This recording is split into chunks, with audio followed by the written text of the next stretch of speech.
What if we want to repurpose this old deodorant that needs cleaning? There may be a situation where you want to replace your DIY deodorant with your original product. First of all, we prepare a basin or any container, put the deodorant bottle in it, and then hold it down with something. My side is the ruler. Then we pour the hot water in, making sure the water completely submerged the deodorant bottle. We waited like that for 5 to 10 minutes.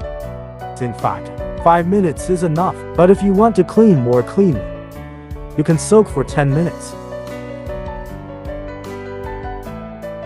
Then take the bottle out and wipe it clean, and you've got a clean deodorant bottle container. I hope this video can help you. It is useful. Welcome to click on my avatar to watch more interesting videos.